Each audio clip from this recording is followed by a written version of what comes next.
Video like जरूर कर लीजिए और ऐसे वीडियो लगातार फ्री में पाने के लिए चैनल को तुरंत सब्सक्राइब कर लीजिए और बेल आइकन को जरूर टैप कर लीजिए ताकि आगे भी सारे वीडियो आपको मिलते रहे। यूट्यूब में फॉलो करते हैं तो प्लीज ये वाला फ्री टेलीग्राम चैनल जरूर ज्वाइन कर लीजिएगा। सारे नोटिफिकेशन सारे अपडेट यहीं पे आते हैं, ध्यान रखिए। Hello everyone, welcome to ROARO by study for civil services. Myself Alka Pandey. तो दोस्तों, जैसा कि हम आपकी समीक्षा अधिकारी सहायक समीक्षा अधिकारी के लिए टेस्ट सीरीज चला रहे हैं, तो आज का हमारा टॉपिक है पॉपुलेशन एंड इकोलॉजी।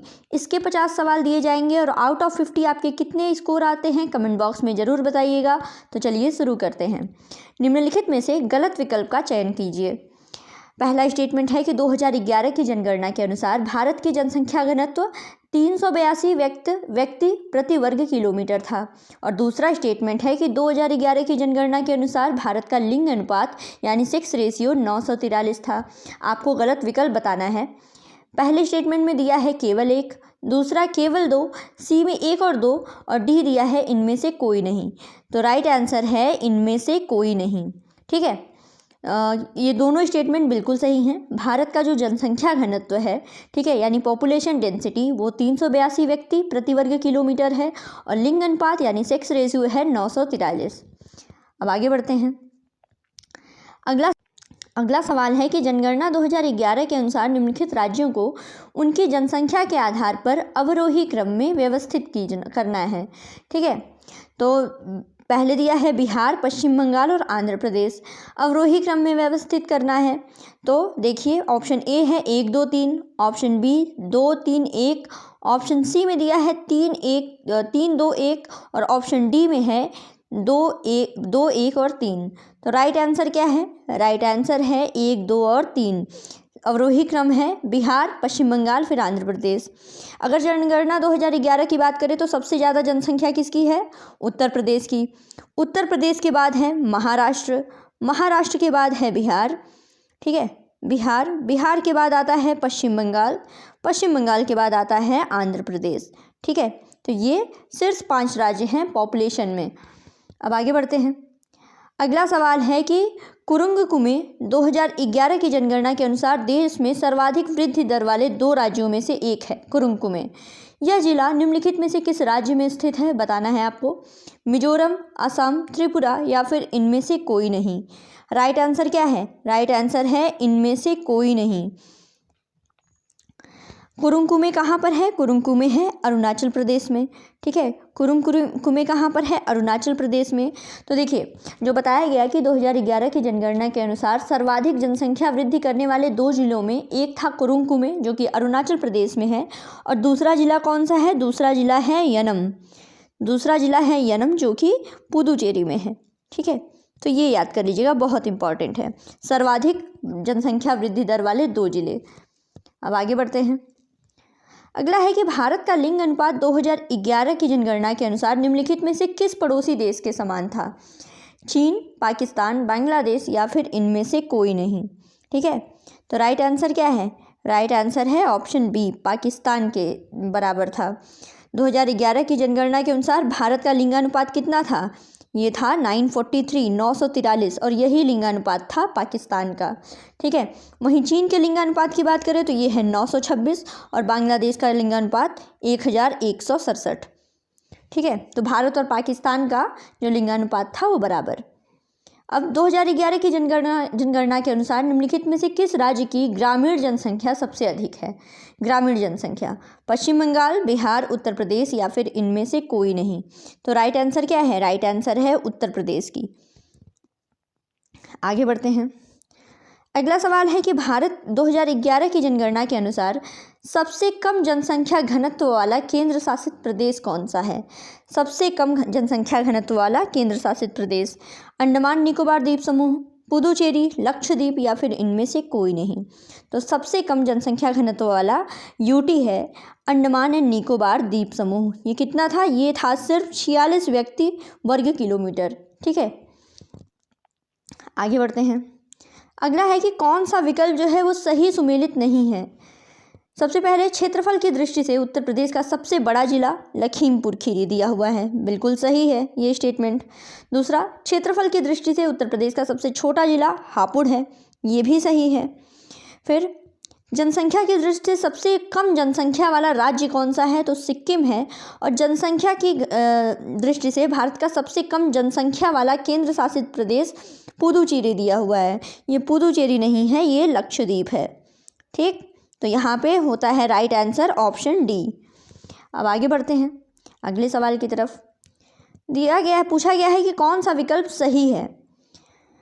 तो सबसे पहले दिया गया है कि पश्चिम बंगाल राज्य का उत्तर 24 परगना जिला भारत का सबसे अधिक आबादी वाला जिला है, और अरुणाचल प्रदेश का दिबांग घाटी जिला भारत का सबसे कम आबादी वाला जिला है। तो कौन सा विकल्प सही है, केवल एक, केवल दो, एक और दो, या फिर इनमें से कोई नहीं। ठीक है, तो कौन सा विकल्प बिल्कुल सही है, तो ये है केवल दो, कि अरुणाचल प्रदेश का दिबांग घाटी जिला भारत का सबसे कम आबादी वाला जिला है। ठीक है, तो सबसे अधिक आबादी वाले अगर ज़िले की बात करें तो ये है ठाणे मुंबई का, महाराष्ट्र का। ठीक है, ये सबसे अधिक आबादी वाला ज़िला है। ये जो पश्चिम बंगाल का उत्तर 24 परगना ज़िला है, ये सेकंड हाईएस्ट है, दूसरा सबसे बड़ा ज़िला है आबादी के मामले में। और अरुणाचल प्रदेश का दिबांग घाटी ज़िला ये सबसे कम आबादी वाला ज़िला है। और यही अरुणाचल प्रदेश का जो अंजाव है, ये दूसरा सबसे कम आबादी वाला ज़िला है। ठीक है, अब आगे बढ़ते हैं। अगला है कि कौन सा सही सुमेलित नहीं है, ये आपको बताना है। सर्वाधिक दशकीय वृद्धि दर वाला राज्य बिहार, न्यूनतम दशकीय वृद्धि दर वाला राज्य है नागालैंड, सर्वाधिक दशकीय वृद्धि वाला केंद्र शासित प्रदेश है दादर एवं नगर हवेली, न्यूनतम दशकीय वृद्धि वाला केंद्र शासित प्रदेश है लक्षद्वीप। ठीक है, तो आप बताइए कौन सा नहीं सही सुमेलित है, तो ये है ऑप्शन ए। ठीक है, ये जो ऑप्शन ए है कि बिहार जो है सर्वाधिक दशकीय वृद्धि वाला राज्य है, ये गलत है। बिहार नहीं, मेघालय है, मेघालय। इसके अलावा ये जो तीनों ऑप्शन दिए हुए हैं वो बिल्कुल सही हैं। अब आगे बढ़ते हैं। अगला सवाल है कि जनगणना 2011 के अनुसार निम्नलिखित में से सही विकल्प का आपको चयन करना है। दिया गया है कि सर्वाधिक जनसंख्या घनत्व वाला राज्य बिहार, न्यूनतम जनसंख्या घनत्व वाला राज्य अरुणाचल प्रदेश, सर्वाधिक जनसंख्या घनत्व वाला केंद्र शासित प्रदेश है दिल्ली, और ये उपरोक्त सभी। तो इसमें देखिए उपरोक्त सभी, ये पूरे ऑप्शन बिल्कुल सही हैं। अब आगे बढ़ते हैं। अगला सवाल है कि निम्नलिखित में से आपको गलत विकल्प का चयन करना है। सर्वाधिक लिंग अनुपात वाला राज्य है केरल, और सर्वाधिक लिंग अनुपात वाला केंद्र शासित प्रदेश है पुडुचेरी। गलत विकल्प बताइए, केवल एक, केवल दो, एक और दो, दोनों, या फिर इनमें से कोई नहीं। ठीक है, तो गलत विकल्प क्या होगा, ये होगा इनमें से कोई नहीं, यानी दोनों स्टेटमेंट बिल्कुल सही हैं। सबसे ज़्यादा लिंगानुपात केरल में है और सबसे कम लिंगानुपात है हरियाणा में।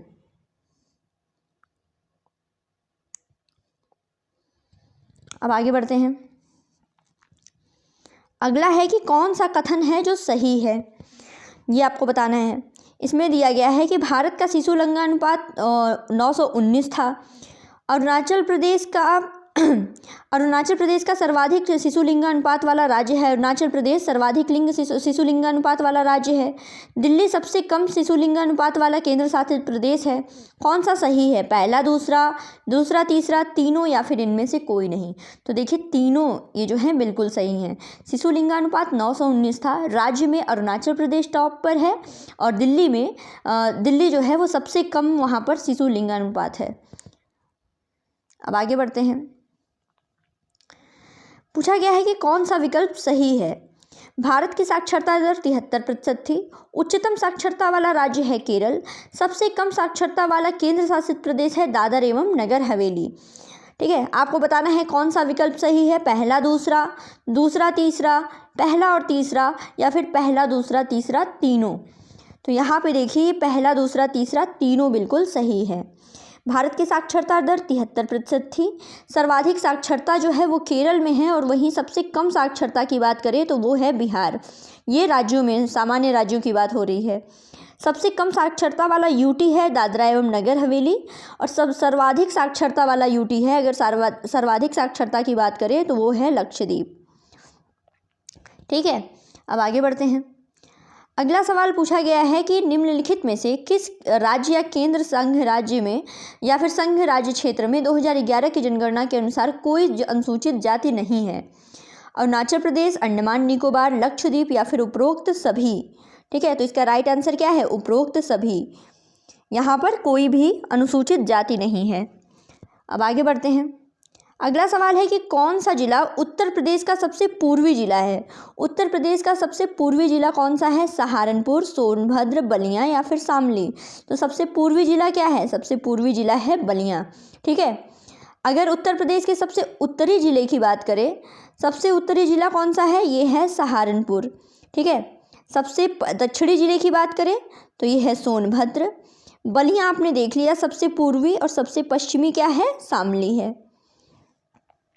अब आगे बढ़ते हैं। उत्तर प्रदेश का सोनभद्र जिला निम्नलिखित में से किसके साथ अपनी सीमा साझा नहीं करता है? किस राज्य के साथ अपनी सीमा नहीं साझा करता है? सोनभद्र की बात हो रही है। मध्य प्रदेश, झारखंड, बिहार या फिर इनमें से कोई नहीं। तो देखिए इस राइट आंसर है इनमें से कोई नहीं। सोनभद्र जो है वो मध्य प्रदेश से भी राज्य सीमा साझा करता है, झारखंड से भी, बिहार से भी।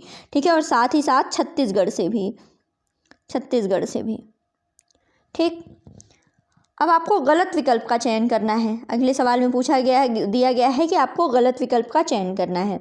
तो उत्तर प्रदेश की सबसे लंबी सीमा मध्य प्रदेश के साथ, उत्तर प्रदेश अपनी सबसे लंबी सीमा जो है वो मध्य प्रदेश के साथ साझा करता है। दूसरा स्टेटमेंट है कि उत्तर प्रदेश राज्य अपनी सबसे छोटी सीमा हिमाचल प्रदेश के साथ साझा करता है। और उत्तर प्रदेश का सोनभद्र जिला जो है वो मध्य प्रदेश से 3 ओर से घिरा हुआ है। तो इसमें गलत क्या है? ये है ऑप्शन 3, ये यहाँ पे गलत है। केवल 3 यहाँ पर गलत है। अब इसमें गलत क्या है? इसमें जो सोनभद्र नहीं बल्कि ललितपुर जो है वो 3 तरफ से मध्य प्रदेश से घिरा हुआ है। अगर आप उत्तर प्रदेश का मैप देखेंगे तो आपको और क्लियर हो जाएगा। अब आगे बढ़ते हैं। अगला सवाल दिया गया है कि निम्नलिखित में से कौन सा विकल्प जो है वो सही सुमेलित है। सर्वाधिक 10 की वृद्धि वाला जिला है गाजियाबाद और न्यूनतम 10 की वृद्धि वाला जिला है हमीरपुर। ठीक है। तो केवल 1, केवल 2, 1 और 2 दोनों, या फिर इनमें से कोई नहीं। सही सुमेलित कौन सा है? इनमें से कोई नहीं। सर्वाधिक 10 की वृद्धि वाला जो जिला है वो है गौतम बुद्ध नगर। ठीक है। वो है गौतम बुद्ध नगर। और न्यूनतम 10 की वृद्धि वाला जिला कौन सा है? ये है कानपुर नगर। ठीक है। अब आगे बढ़ते हैं। अगला सवाल है कि उत्तर प्रदेश राज्य का निम्नलिखित में से कौन सा जिला उत्तर प्रदेश की जनगणना 2011 के अनुसार सबसे कम जनसंख्या घनत्व वाला जिला है? ललितपुर, हमीरपुर, महोबा या फिर चित्रकूट। ठीक है। तो ये बताइए, इसका जो राइट आंसर है वो है आपका ललितपुर। ठीक है। उत्तर प्रदेश में सबसे कम जनसंख्या घनत्व वाला जिला है ललितपुर। और वहीं उत्तर प्रदेश में सर्वाधिक जनसंख्या घनत्व अगर पूछ दिया जाए तो आपका आंसर क्या होगा? तो आंसर होगा गाजियाबाद। ठीक है। ये भी साथ साथ में नोट करते चलिएगा, पढ़ते चलिएगा। अब देखिए अगला सवाल है कि उत्तर प्रदेश की जनगणना 2011 के अनुसार निम्नलिखित में से कौन सा जिला न्यूनतम जनसंख्या वाला जिला है? महोबा, चित्रकूट, हमीरपुर या फिर श्रावस्ती। कौन सा जिला है जहाँ पे न्यूनतम जनसंख्या है? तो ये है महोबा। ठीक है। महोबा के बाद है चित्रकूट के बाद हमीरपुर आता है, और हमीरपुर के बाद श्रावस्ती। न्यूनतम जनसंख्या है महोबा में। ठीक। अब आगे बढ़ते हैं अगले सवाल की तरफ। अगला सवाल दिया गया है कि यूपी जनगणना 2011 के अनुसार सबसे कम साक्षरता दर वाले जिले का नाम बताइए। साक्षरता दर पूछा गया है।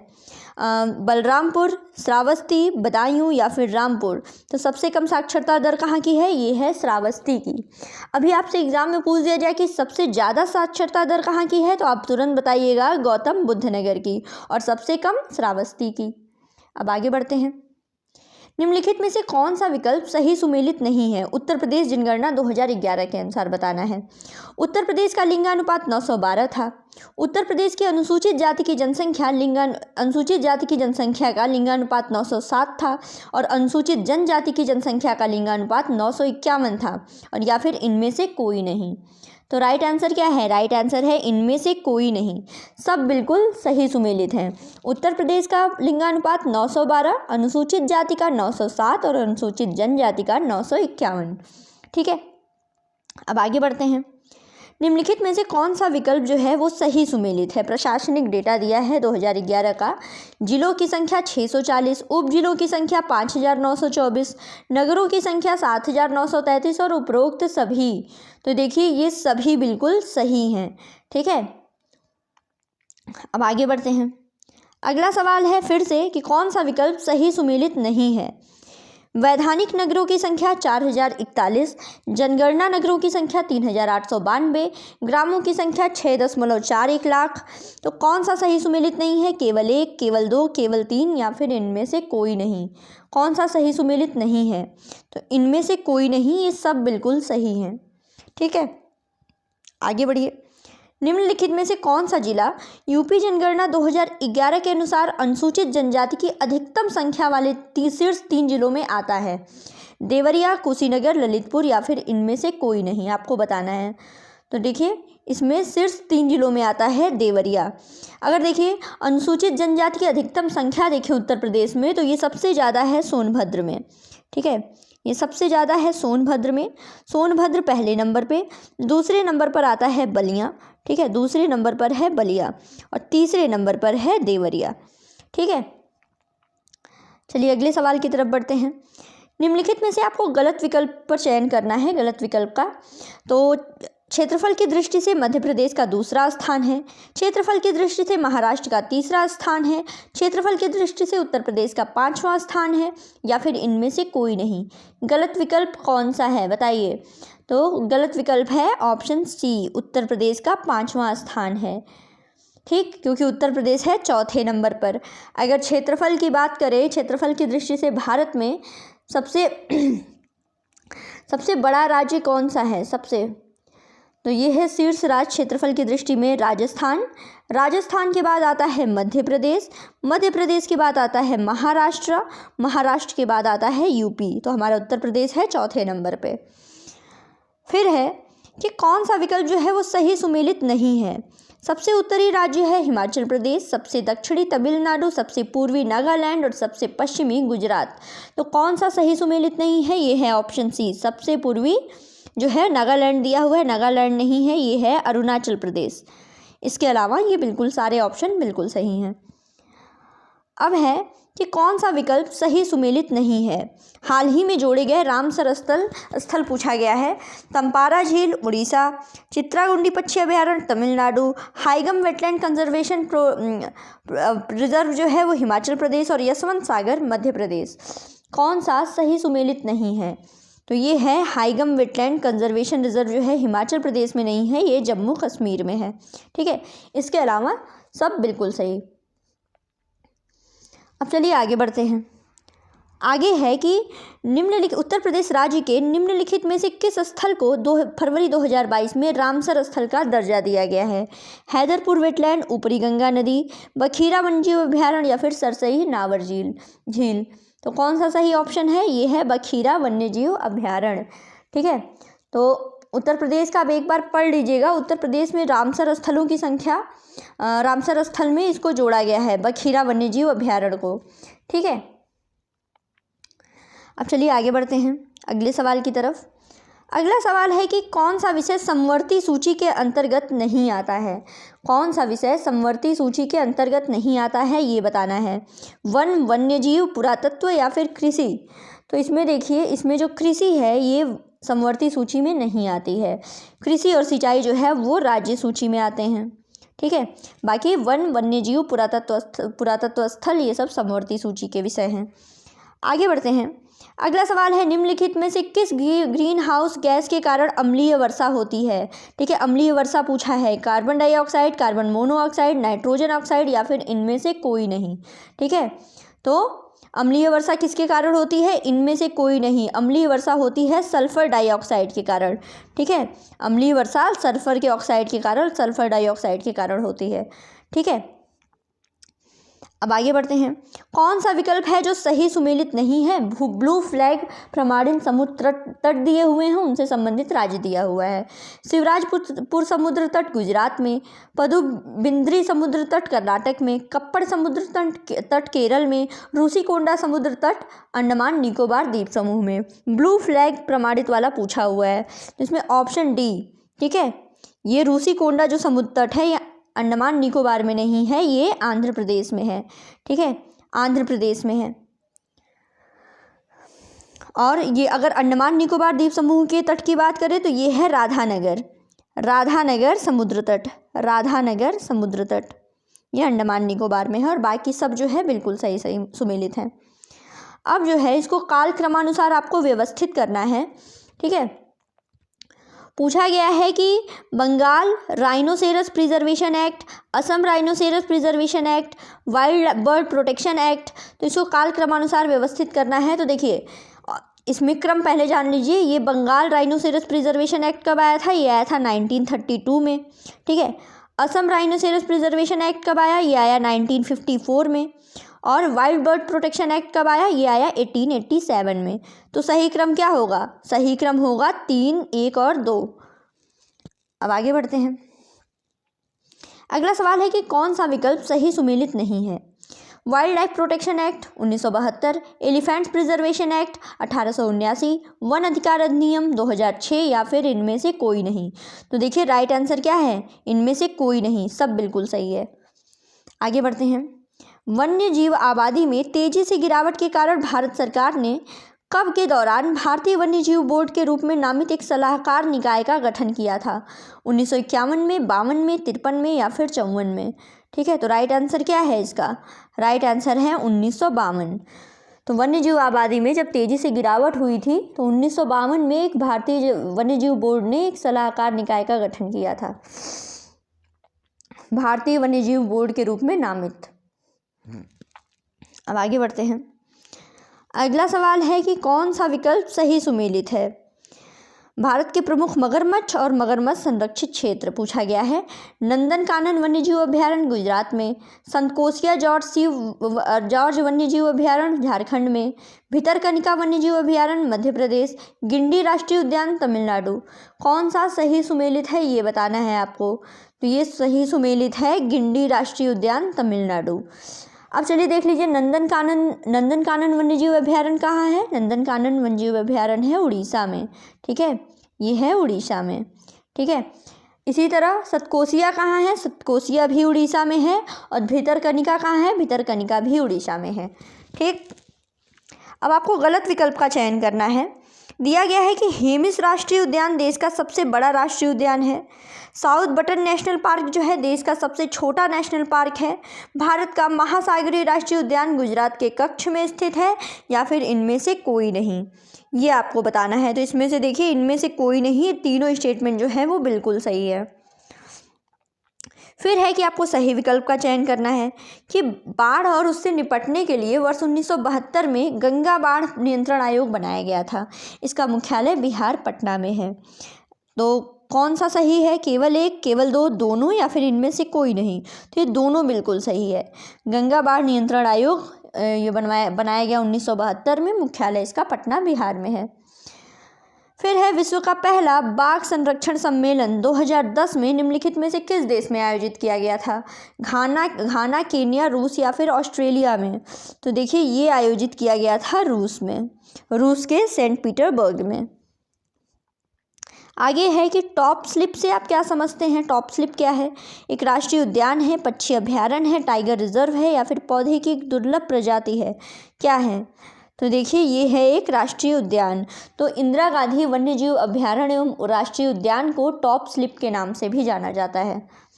अब आगे बढ़ते हैं। अगला सवाल है कि कौन से 2 राष्ट्रीय उद्यान नीलगिरी जैव मंडल आगार के अंतर्गत आते हैं?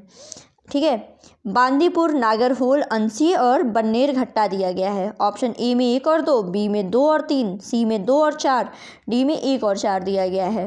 तो नीलगिरी जैव मंडल आगार के अंतर्गत कौन कौन से आते हैं? ये आते हैं बांदीपुर वाला कर्नाटक का और नागरहोल ये भी कर्नाटक का, ये दोनों आते हैं। यानी आंसर है ऑप्शन ए, पहला और दूसरा। फिर है निम्नलिखित में से किस केंद्र शासित प्रदेश में 3 प्रकार के मैंग्रोव वन, सदाबहार वन और पर्णपाती वन का संयोजन देखा जाता है? पुडुचेरी में, लक्षद्वीप में, अंडमान निकोबार में या फिर इनमें से कोई नहीं? ठीक है, राइट आंसर क्या है? अंडमान निकोबार द्वीप समूह। यहाँ पे तीनों प्रकार के वन, मैंग्रोव भी पाए जाते हैं, सदाबहार भी और पर्णपाती वन भी। ठीक है, अब ऑयल स्लिक क्या है?